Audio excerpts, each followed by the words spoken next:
Hello everyone, welcome back to part 2, if you so desire to watch part 2. So yeah, I had to have a big massive shit, so I thought, do it in 2 parts. So yeah, in the first part I talked about a lot of the 60s Welsh music. The main corner, Dave Edmunds, John Cale. So we continue on. So the next band I'm going to talk about, again, not many people know this band at all. If I had to do a survey on people that had heard this band, it'd be a very, very, very, very small percentage. You'd have to see it with a microscope. So yeah, we're going to be talking about Man. Now, Man are a psychedelic prog rock band. Now, they started out in the mid-60s as a 60s pop group called The Bystanders, from Murpha Tidville, boyo, Murpha Tidville Butt, Murpha Tidville Butt. Alright, butt. Oh, I'm going to Murpha now, butt. Where are you going now, butt? Oh, I'm going to Murpha now, butt. Oh. So yeah, they're originally from Murpha Tidville, and then they evolved a couple of years later into Man. So yeah, their first single? One of their first singles got banned. And you're probably thinking, well, why did it get banned? Well, let's just say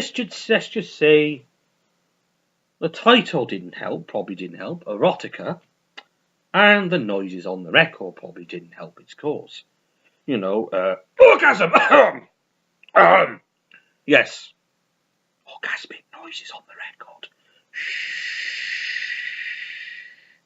So yeah, that got banned. Yeah. I first discovered Man a couple of years ago when I used to read the newspapers. I don't read them now because it's just a lot of depressing, biased bollocks, isn't it?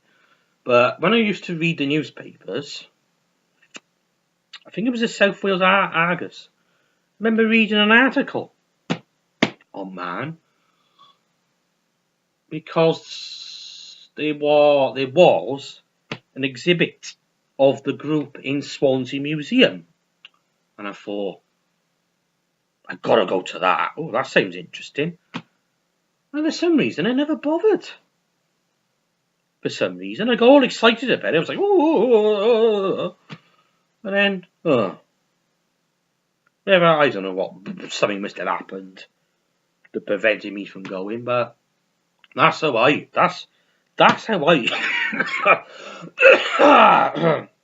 excuse me, that's how I heard of them. And I thought, and then of course, Terry's Records, when Terry used to be in Pontypool, I remember seeing the Back Into the Future album. The combination of a live and a studio recordings, and I thought, oh, this is great. This is great. This is really great stuff. I mean, then I sort of got into them. Man, stylistically,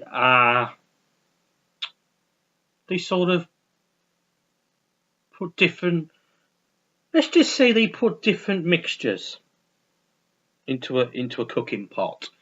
They're not the sort of band that do the same style over and over and over again, like certain bands will do. Certain bands, they stick to a formula and they will stick with it for the rest of their career.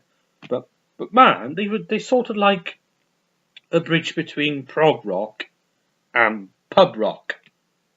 They sort of a bridge. They're very, very, very, very bluesy. Very, very, very bluesy. So yeah, got a few of their albums. Got a lot, quite a few actually, and this to be in chronological order because whatever.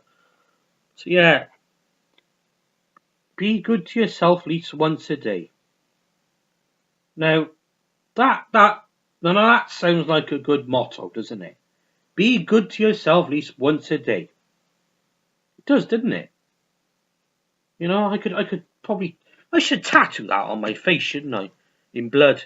Be good to yourself at least once a day. Brilliant. And originally, this album, in this part, is meant to have the map of Wales. But where is it? You know? Somebody ripped it out. Oh, somebody ripped it out.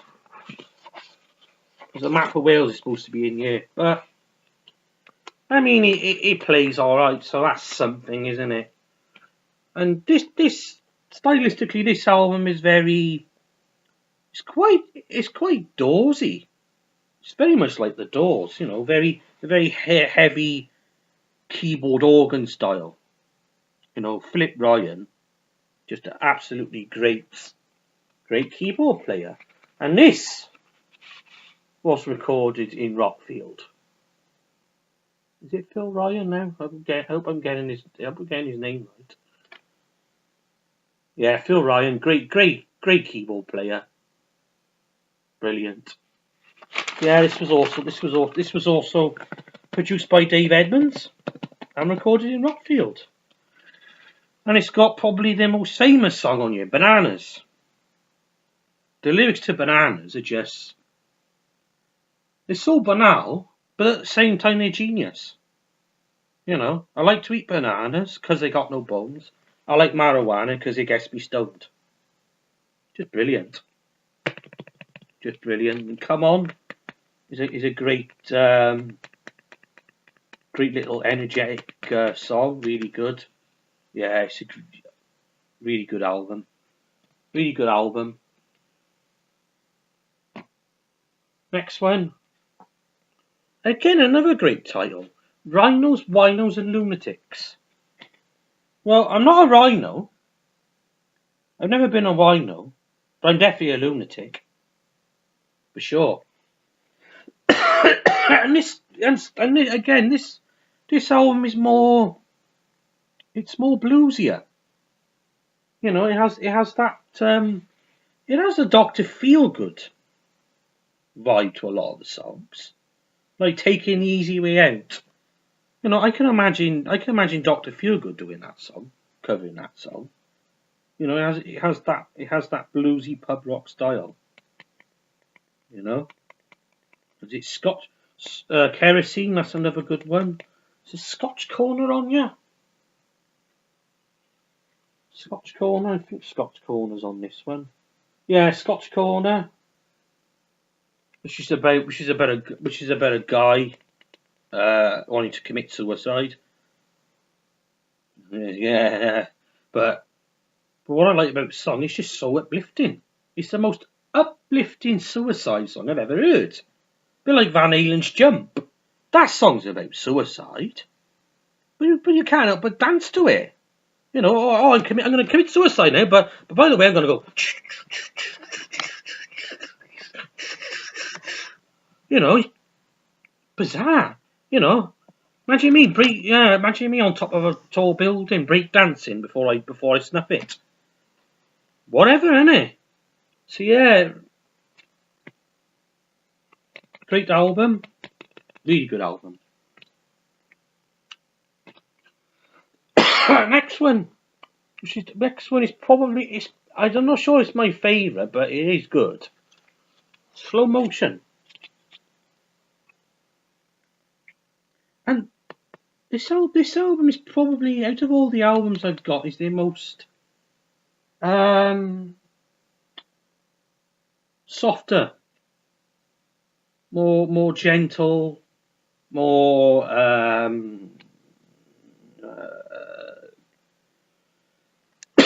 more acoustic style. Really good. Grasshopper it's brilliant. It sounds like a long lost Beatles song. I mean, Dickie Leonard, just really great guitarist and a really great songwriter and singer. Brilliant, lovely lush strings on Grasshopper. Just beautiful, as beautiful as anything Mick Ronson arranged. You know, oh, brilliant, absolutely brilliant. Rainbow Eyes is another good one. Just some beautiful ballads on you. Beautiful. You know, it might be their most polished. I would say it's their most polished album because a lot of their stuff is sort of like, would I say, uncooked? Just very raw sounding, very very elegantly arranged, but at the same time very raw. At the same time, so yeah, this is a very nice record. You know, I would start with this record because it's got, like I say, Grasshopper, Rainbow Eyes, Day and Night. It's a really good thumping, very thumping blues piece. Oh, really thumping. You'll get your head. You get your head banging. Really good. So yeah, Dickie Leonard, sadly no longer with us. Passed away last year. Rest in peace. You know, brilliant, absolutely brilliant. Next one is Welsh Connection, which is like a play on the French Connection, I guess. Gangsters. So yeah, this is their last album before they disbanded. They disbanded around about the time punk came along, so maybe that was a wise decision. I don't know, but I mean, would have they survived the punk onslaught? Because a lot of bands suffered, didn't they? A lot of bands had to change their style, radically. I mean, for Hawkwind, it was easy for Hawkwind because Hawkwind they influenced punk anyway. They pretty much survived that onslaught. But man, who knows? To be honest, who knows? But so yeah, this album is very funky. It's very like early funk rock music. Some of the songs sound like Earth, Wind and Fire and Parliament. What song is it? I can't remember what song it is, but it just Jeff, oh bloody hell, it sounds like Parliament. This is something like Parliament or Funkadelic would do. So yeah, some good. Again, it's not the best album, but it's still a really good album. I quite like Out of Your Head is brilliant. That's my favourite song on here. So yeah. It was recently an interview. It was on BBC Radio 6 or whatever station it was. And James Dean Bradfield was on about Man, out of the Manic Street Preachers. He was on about Man, and he was on about this particular album. Said it's a great album, and he said nobody knows who Man are. Nobody seems to know who they are at all. Very obscure and very overlooked. Very overlooked they are. They just. Like you could see, I really do like Man. Really do like him.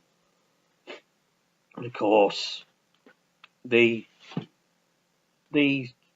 split up for a couple of years and then they reformed and this is the live album they reformed on.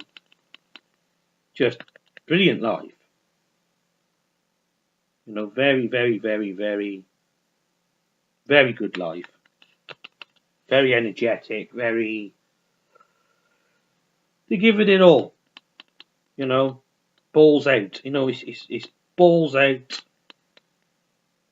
You know, rock and roll, balls out, rock and roll. It's a great live album. Great sound. You know, it's a really great sound on that. Really good. And this is their latest studio album, and it's not bad, but it's just, like I said, it's missing a lot of the old members, but it is good. You know, not bad at all.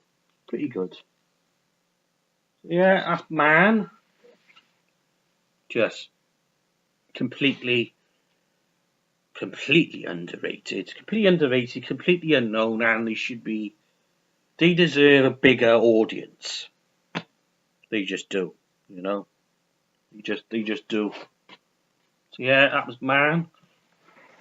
And next band we're gonna talk about, which again, you know, if you know your rock music, you'll know them, you know. But if you don't, you'd be like, well, who are these guys again?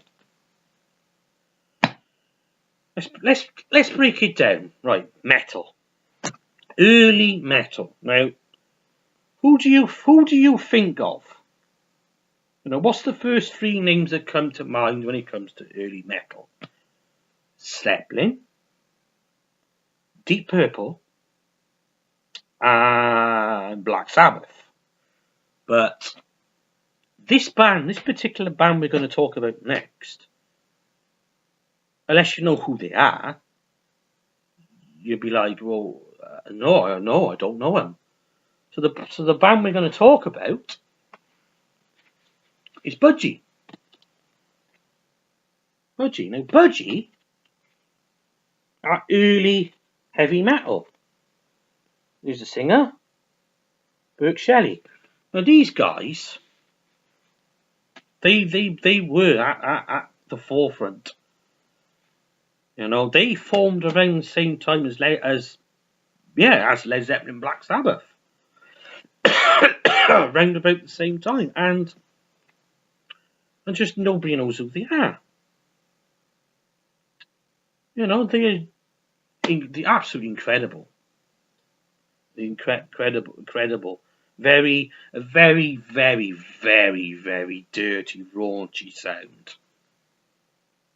Very, very, very, very heavy for its time.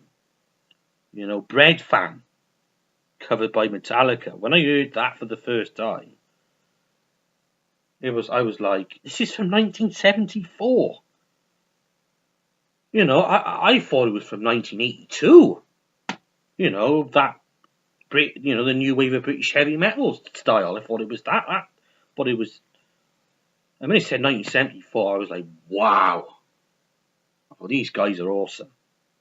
You know, just much, much, much more raw sounding than Led Zeppelin ever would. You know, Led Zeppelin, I think they're very polished. You know, Communication Breakdown is brilliant. You know, that just seems to be like one take. You know, it does. You hear that song, you think, I wonder if that just sounds like a one take. I could care less if it's overproduced sort of style. You know, because I find now a lot of Led Zeppelin stuff, it does seem to be overproduced, or it feels overproduced. You know, it doesn't feel. A lot of this stuff doesn't feel like organic. You know, but I mean, the first four albums, Led Zeppelin are brilliant, but as you get later and later into their career, it just seems to be. I don't know. I feel less inspired to listen to it, and it just seems to feel overproduced. mean, Black Sabbath don't sound overproduced at all. Black Sabbath sound they sound raw as sushi, you know, and Budgie, you know, they sound raw as sushi as well, you know. Burt Shelley's vocal style is like basically Robert Plant with the flu. Basically, Robert Plant with the flu and Burt Shelley being addicted to Lemsips. You know, it's like, well, not quite Cookie Monster style, like a lot of these death metal bands, like, and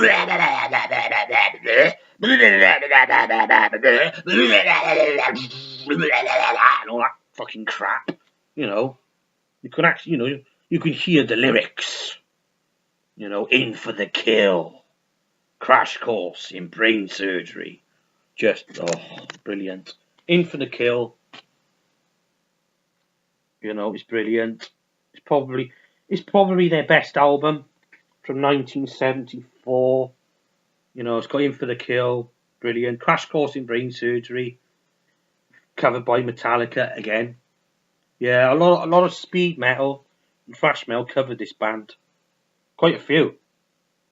I think Megadeth covered Budgie song as well. So, you know, these guys, you know, very, very, very, very influential.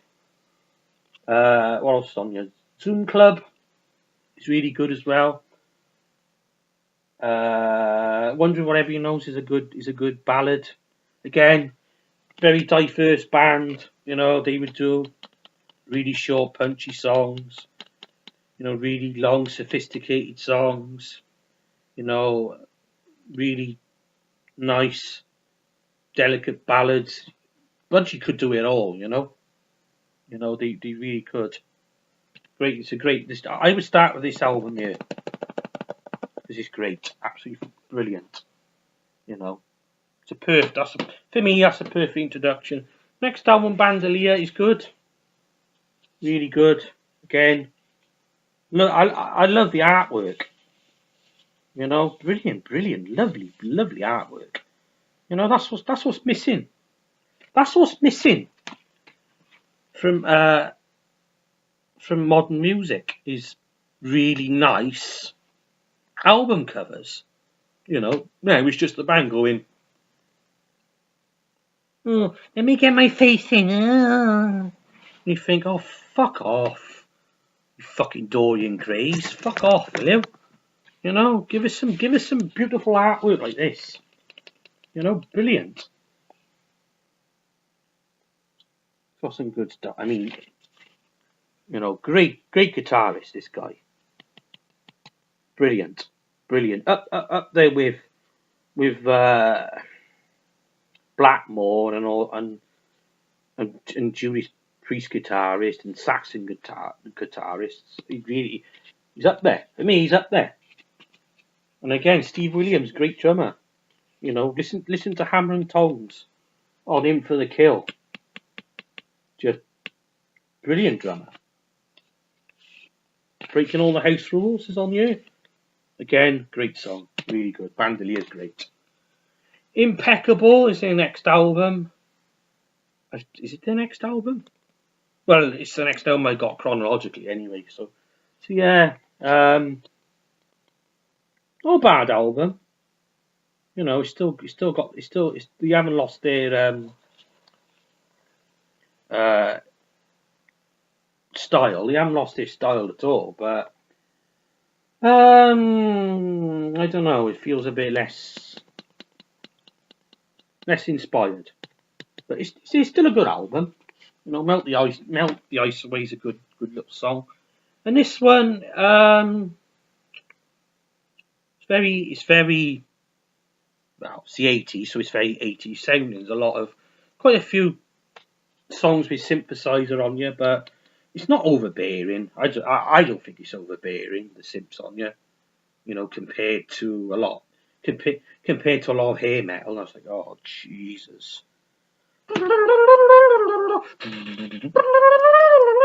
You think?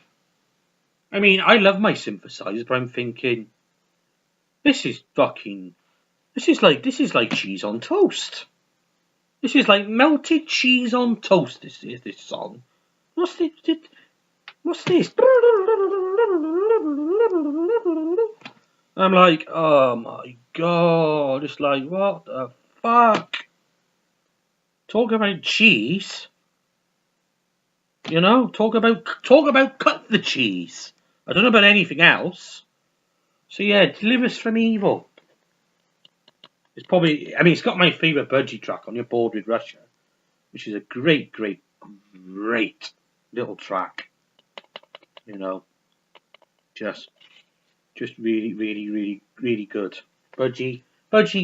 If you love your metal, you know, you'd love Budgie. You know, such a great trio. Budgie were just, you know, people compare him to Rush because the similarities between the singer Geddy Lee and Bert Shelley are Budgie, but for me, Budgie are far better. I think Budgie are better than Zeppelin, better than Purple, and they're probably on par with Sabbath, in my opinion. You know, I can't understand they didn't get the audience. I have no idea.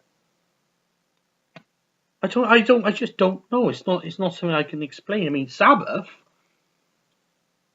although they weren't a singles band, they never appeared on top of the pops all the time, but their albums always gone to the top 10. Same with Zeppelin. They never released singles over here, but all their albums got to number 1 easy. And Deep Purple, I mean, all their stuff going to the top 10 all the time.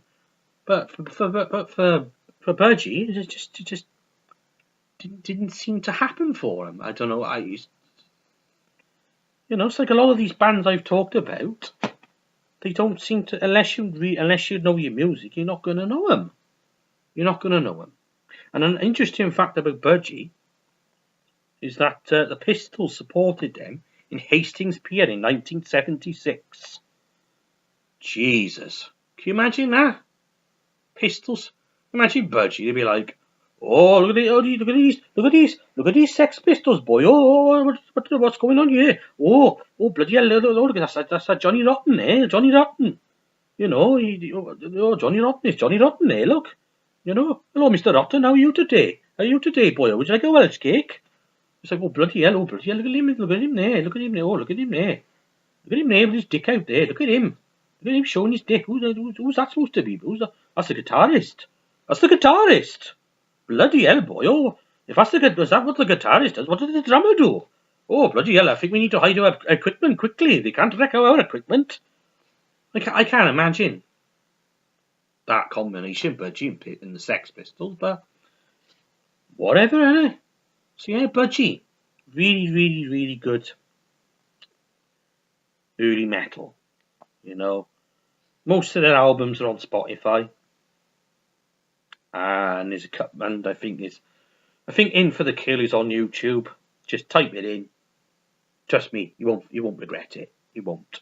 If you like your metal, you'll love it. So yeah, that was Budgie. So that's the 60s and 70s covered. And as we're talking about punk and the punk era, obviously the punk explosion came to Wales. Obviously, it started. Well, there's always debate where punk started, America, England, but you know, obviously England. It started in England first, in the UK, and obviously went around the UK, and of course it came to Wales. So yeah. One of the first punks in South Wales was Steve Strange, who would go on to form Visage, the new romantic band. So yeah, Steve Strange, he was a punk in Newbridge. I can't imagine in the mid-70s being a punk in the valleys. I just can't imagine it somehow. I mean, I bet he got the snot kicked out of him, or abuse, because, you know, punk, you know, it was considered the end of the world. It was considered the biggest threat to the world since Hitler. What the fuck? It's just a musical movement. It, to say it's more threatening than hyperinflation and Hitler is a bit far fetched, isn't it? You know, it's very, very, very far fetched. But you know, that was the media, wasn't it? You know, the Bill Grundy incident with the pistols exploded punk into the mainstream, and everyone was frightened by punk. And Steve Strange was like, you know, he's seen the pistols. I think he's seen the pistols in the stowaway in Newport. And I think Glenn Matlock came up to him and said, "Wow." You know, he was quite surprised because he was like, "Wow, you're," you know, he was impressed with Steve Strange. You know, he's like, "Wow, maybe we'll get a following." And the Pistols did. They had a huge following, didn't they? You know. So yeah, and then of course that infamous gig in Caerphilly with the Pistols, bloody all the Christians singing outside, singing hymns. You know, because the Sex Pistols were going to be the end of the world as we knew it. You know, I just think it's absolutely degrading. If one of my children was in there, I would throw them out. Terrible it is. It's lowering the standards of people in Caerphilly. Absolutely bizarre. Because there's a little documentary on Caerphilly where the Pistols played Caerphilly in 1976, and the councillor, Ray Davis, he was like, he regrets it. Because at the end of the day, he said it wasn't his cup of tea, but it was the youth. But the youth were doing what the youth wanted to do back in the day, wasn't it? You know. He just said it was just such a media circus. But he said he had a lot of pressure off, you know, but a lot of people from his constituency. So it was like, you know. So yeah, punk in Wales. Just, you know, quite a few. I mean, one of the first punk bands is The Table. Do the Standing Still. It's a great little record. And of course, it'd go on with, you know, a lot of street punk, such as the Partisans, I should say. Sorry. You know, really great little band from Bridgend. You know, a really great band from Bridgend. You know, really great band. Yeah. It's a great little story. My dad used to live in North Kennelly, and you're probably thinking, where the fuck is North Kennelly? Good question. Well, I don't know myself really, and I've been there thousands of times, and I still don't know where it is. You know, I think if Ozzy Osbourne went there, you go, it's the fucking Twilight Zone. He would call it the fucking, because it is like the Twilight Zone. So yeah, my dad used to live in North Kennelly, and in the community centre, he would hear the Partisans rehearse. How brilliant is that?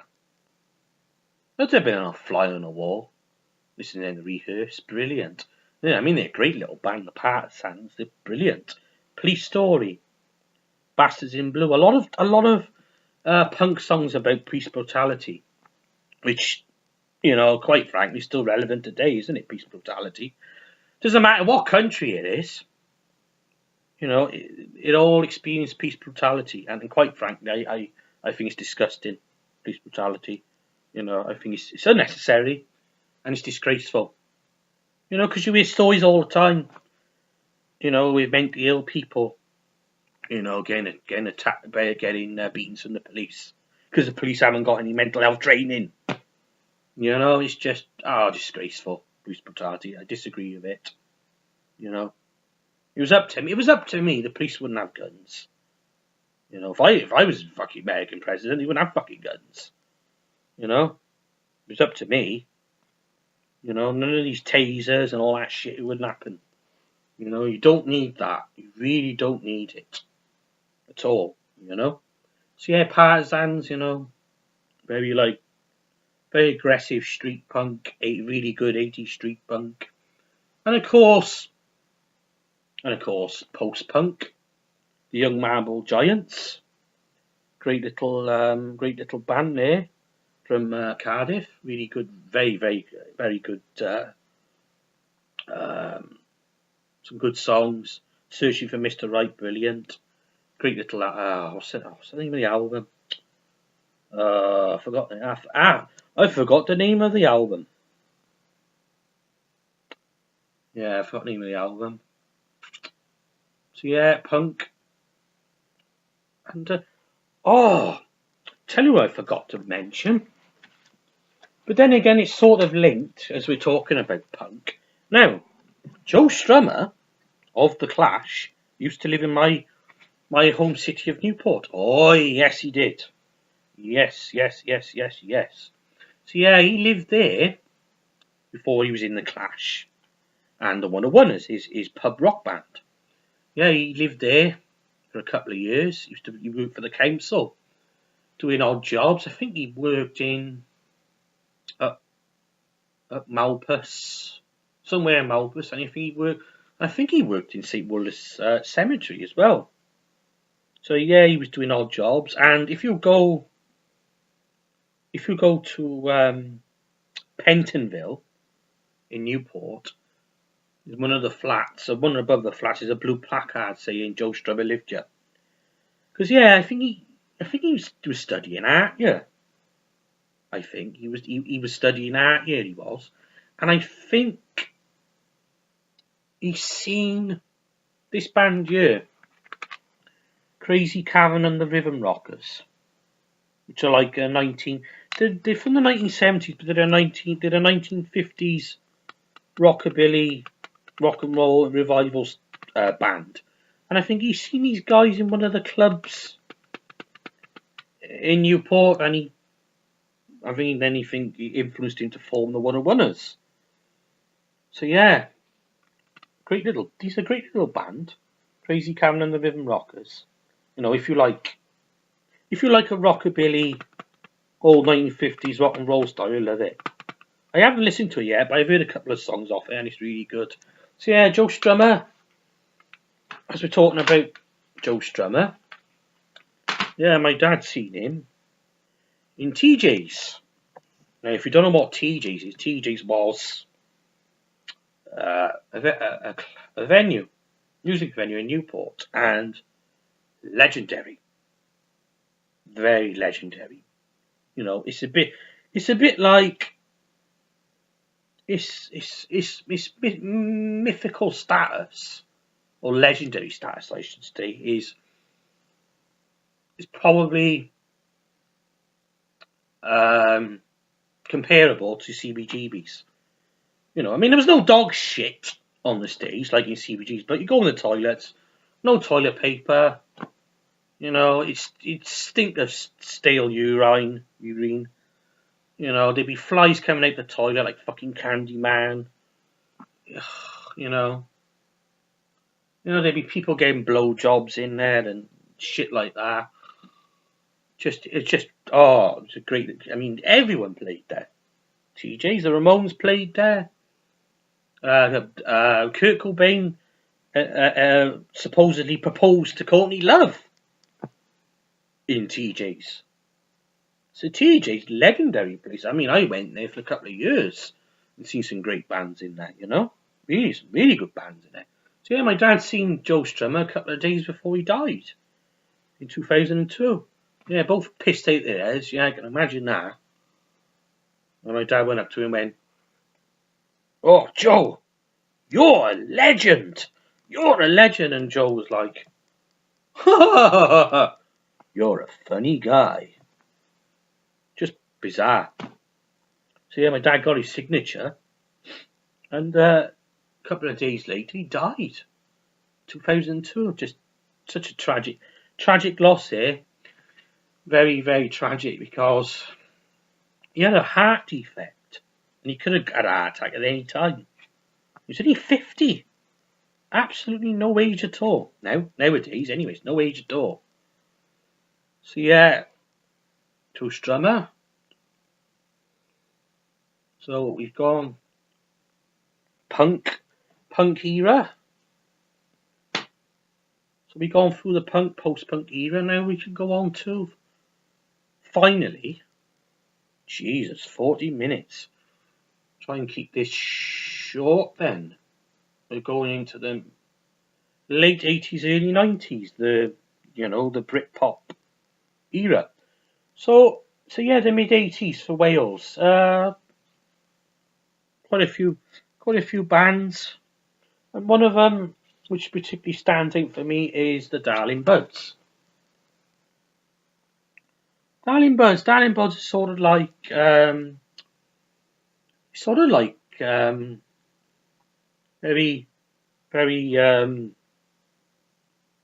melodic indie, very clean melodic indie pop style, bit like the Primitives, very much sort of like the Primitives. I think some of the members are from Newport, some of the members are from Cardiff. Yeah, great little band. I got a couple of their singles, very very nice, guitar sound, very nice. So yeah, Darling Buds, and of course, arguably, the 90s Welsh Rock was particularly very strong scene in the 90s. We had Cool Britannia, to call the Britpop, and in Wales it was Cool Cymru. So when we had, and where do we start? Such great bands from that era, because TJs were still going. There was just a lot happening in the 90s, a lot, and what should we start with? 60-Foot Dolls, great little power pop punk band, really great band. 60-Foot Dolls, just brilliant. Happy Shopper, such a great little single. So yeah, Happy Shopper is about now I don't know if he was a transsexual or transvestite, but there was a guy who was called Julie, and he used to dress up. Now I can't remember him, but my parents, I think my parents used to see him round town a lot, and he was dressed up as a woman. It's about him, and it's also about the shop, the Happy Shopper. Now the Happy Shop, I remember the Happy Shopper.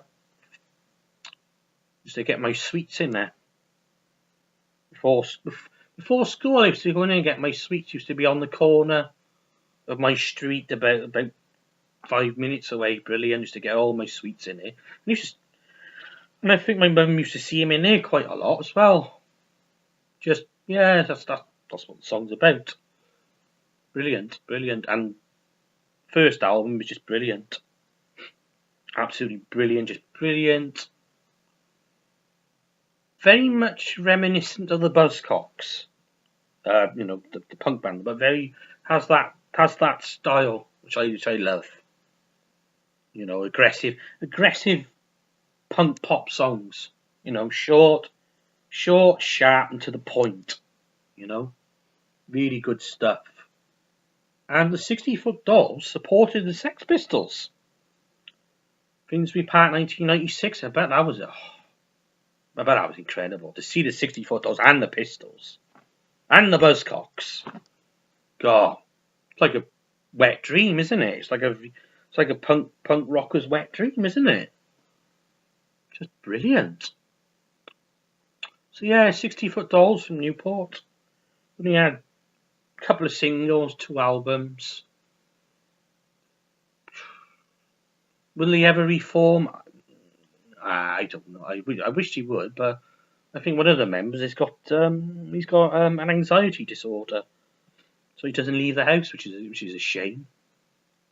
But yeah, 60-foot dolls are really good, and of course, Catatonia, Eucharis Matthews, just really great stuff.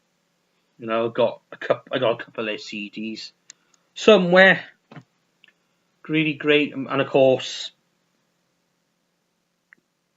this band here, Gorky's Psychotic Monkey. Boyd Time is the name of the album. Boyd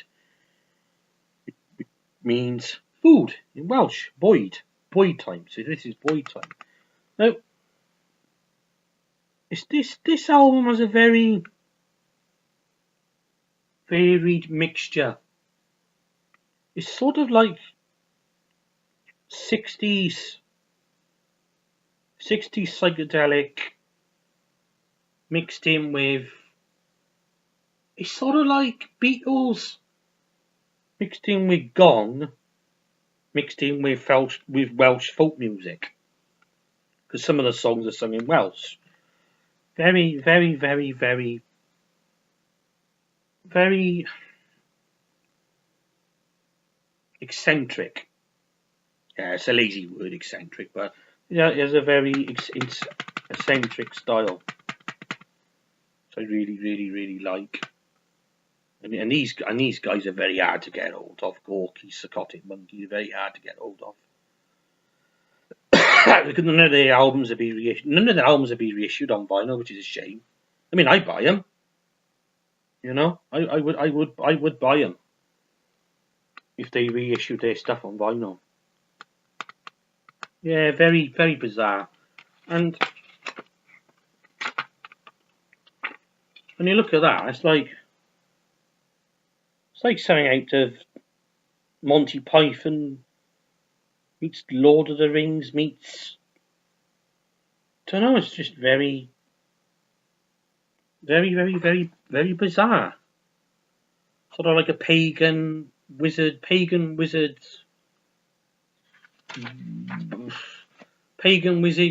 Python-esque style. Weird. Really weird. Really bizarre. I think they only made 3 or 4 albums, I think they disbanded early 2000s. And I don't think there's any chance of them reforming, but it'd be really good. It's a great, very hard to get hold of, but it's really good. It's really good fun. That album, really good fun. So yeah, and then of course, Super Furry Animals with Griff Rhys, just brilliant. Some really, again, very, very trippy, neo psychedelic sort of sound. Brilliant. Seen Griff Rhys at Hale White Book Festival, where he was promoting his book on John Evans, the Welsh explorer, which was related to who travelled to America back in whenever it was. So yeah, that was very fascinating. That was, and he also made an album for the book, American Interior. Brilliant, really good, and we can't talk about Welsh rock without the Manic Street Preachers. Just, you know, one of those, probably the biggest Welsh band. You know, they pretty much conquered the fucking world, didn't they? You know, they started out very, very influenced by Guns N' Roses, and I would say Anti-Rocks as well. They have, you know, with Nicky Wire with the makeup and dressing up in women's dresses, and Richie Edwards with his eyeliner. You know, very that hard rock, that glammy, hard punk rock style. You know, very, very, very, very, you know, very, you know, that style. You know, the first 2 albums, Generation Terrorists and Gold Against the Soul, is that Guns N' Roses hard rock style. And of course, you get to the Holy Bible, which is like, it's a very, is disturbing the right word? I wouldn't say disturbing. It's very, it's riddled with melancholy. It's just riddled with that, you know. It's a very dark, brooding, take no prisoners album. You know, Richie Edwards is songwriting just, it has a very brutal beauty to it. You know, a very, it's just very wonderfully tragic. You know, because Richie Edwards was very, you know, very troubled man.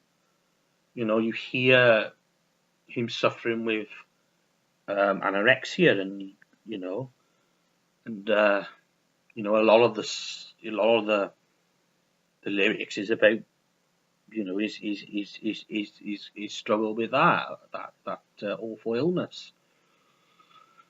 And there's one particular moment where this journalist, I forget what journalist it was, and he said, he said to the Manistry priest, "Oh, you're not real, you know, you're not, you're all."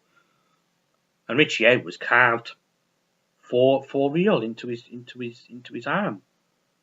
You know, self mutilation. You know, for real. Just, you know, and there's one. So one Top of the Pops where James Dean Bradfield, the singers, wearing a balaclava on one of the songs. I'm thinking, you couldn't get away with that now. You couldn't do it. You could not, with all the terrorism in the world. You could not do it now. You know, a lot of stages are unbelievable. I don't know if it's on. I don't know if the clip's on YouTube, but bloody hell, balaclava, just couldn't do that now, James. You could not do that now. So yeah, the Holy Bible, really great album, but it's a very, you have to be in the mood to listen to that. It's a very, like I said, a very dark album. And then of course, Richie Edwards disappeared in February of 1995. Just a very, very, very sad, you know, because he found a car on the day on the Severn Bridge, and a lot of people speculate that he just jumped in the river, and that was it. Some speculate he's still alive. I mean, he's been declared dead now because he's been missing for so long. But just you know, mental illness is no joke. You know, it is no joke. You know, it needs to be taken seriously. You know, because things like this happen. You know, people feel that they can't deal with the illness. They can't deal with their illness, so they feel the only option is to take their own life, and it's just sad. Very, very, very, very, very, very sad. But he did. I mean, the marriage continued on. They battled on. They could have called it a day and said that was it, but they carried on, and they evolved into such a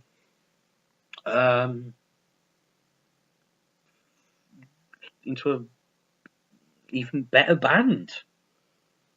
You know, you listen to Everything Must Go. It is incredibly.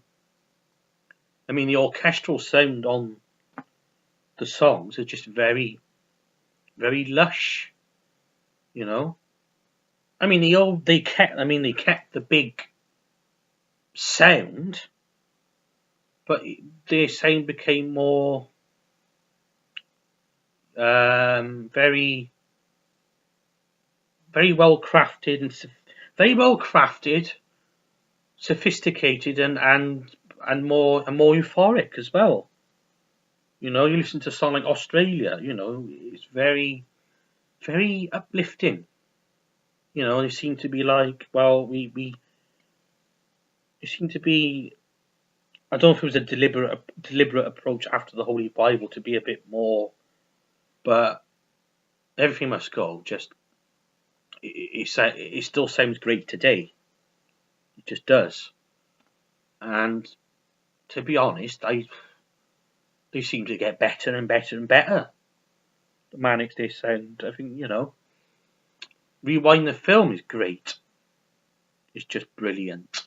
Their last album, which sounds like a bit like a cross between Kraftwerk's Autobahn and Simple Minds, Empires and Dance album. It has that, so it has like a German early electro feel, which is brilliant. I thought it was brilliant, and the new album, no doubt, is going to be good as well. And I've seen them live as well, the Manics, a couple of years ago, and just still one of the greatest gigs I've ever seen. I forgot to mention it on my gigs video, but it's just, brilliant, absolutely brilliant. You know, just they're still a vital component in the music cog. I tell you, they just are. You know, there's not this. You know, they just still got it. They just have. They just still got it. You know. So yeah. Jesus, that's nearly an hour of me talking and talking. Oh, God, I feel worn out now. So yeah, that was me. This is me talking about music for Wales. Let's hope you have been enlightened, or frightened, or scared, or intrigued, or thinking, should I call the nut house for him? Should I call the mental hospital for him because he's crazy? No, don't tell him where I am. I'm on the run from him. Don't tell him where I am. Shh. So yeah, thanks for watching, and see you in the next video.